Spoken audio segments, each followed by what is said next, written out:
Bien souvent, on reproche aux musulmans de ne pas assez aller vers les autres. Alors que toute personne qui connaît les musulmans, qui connaît la communauté musulmane, sait qu'au contraire, il n'y a pas de communauté plus généreuse, plus ouverte, plus attentionnée que celle-ci. Mais on va dire que les médias, la situation politique, les difficultés donc de la société font que bien souvent les gens ont tendance à vivre chacun dans leur monde et à ne pas se rencontrer. Et le fait de ne pas se rencontrer justement crée des crispations où, disons qu'on essentialise l'autre, qu'on pense des choses à son sujet qui ne sont pas toujours réelles.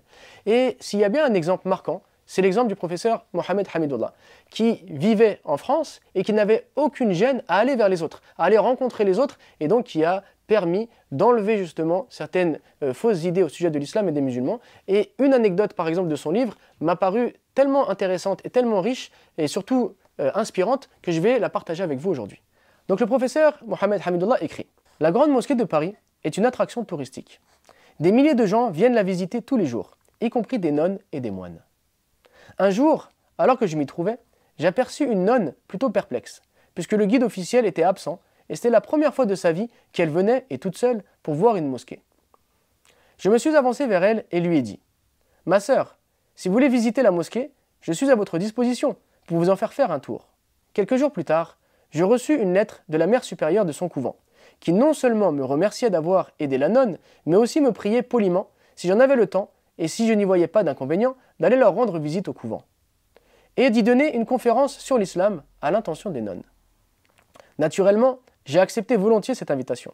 Il y avait là un vieux prêtre qui présidait, et peut-être aussi pour veiller à ce que je n'attaque pas le christianisme et détourne les nonnes, et environ 20 à 30 nonnes de tout âge. Tenant compte de la requête de l'auditoire, je choisis comme thème la prière.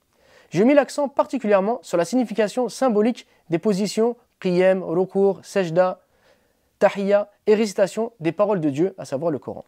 Il me prêtait une attention extrêmement intéressée, de telle sorte qu'après la conférence, la première question qui vint fut celle-ci. Vous avez expliqué la théorie, et vous l'avez décrite d'une manière abstraite. Ne pourriez-vous pas nous montrer dans la pratique comment vous le faites? J'avais avec moi une petite sajada, donc un tapis.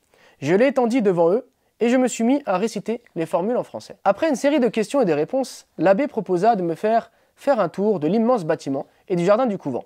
Et j'étais particulièrement intéressé par la visite des chambres à coucher des nonnes et combien elles vivaient aussi simplement. Profitant de l'occasion, je demandai à mon guide « Pourquoi nous invitez-vous, nous musulmans, à parler de notre religion à vos nonnes ?»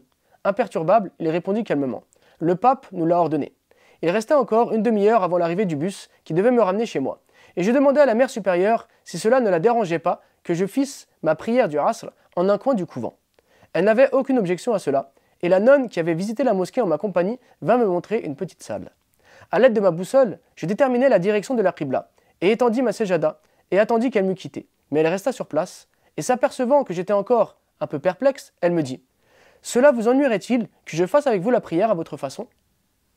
Je dis « Avec plaisir, mais je n'ai pas une autre sejada. » Elle rétorqua « Je n'en ai pas besoin. » Alors je lui dis « Mettez-vous derrière moi, et non pas à mes côtés. » Ne connaissant pas la raison à cela, elle ajouta « Bien sûr, autrement je ne pourrais pas vous voir faire les mouvements. » Elle me demanda après la prière « Pouvez-vous me fournir le texte de votre récitation ?» Je le lui fis parvenir de Paris, transcrit en caractère latin, suivi d'une traduction en français. Un mois après l'invitation, celle-ci était renouvelée, ce qui prouve que mon exposé les avait intéressés. Cette fois-ci, je parlais du jeûne.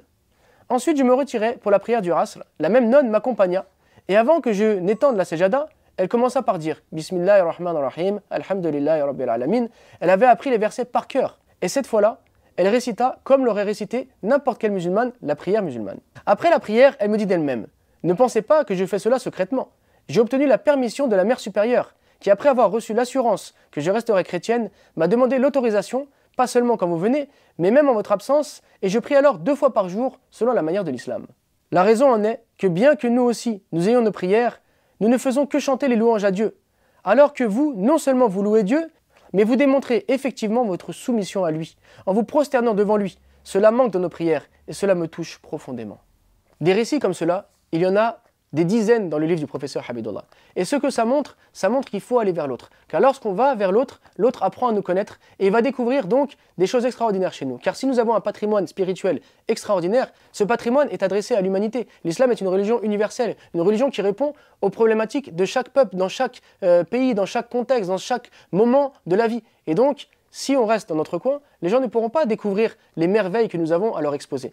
Et l'objectif n'est pas de convertir les gens, mais l'objectif est de montrer aux gens qui nous sommes afin que chacun puisse respecter l'autre et que si quelqu'un a envie d'approfondir ses connaissances et de s'intéresser à la religion de l'autre, il puisse le faire parce que justement on aura été avenant, on aura été vers lui, on aura fait comme le professeur Hamidullah faisait, on aura été à sa rencontre.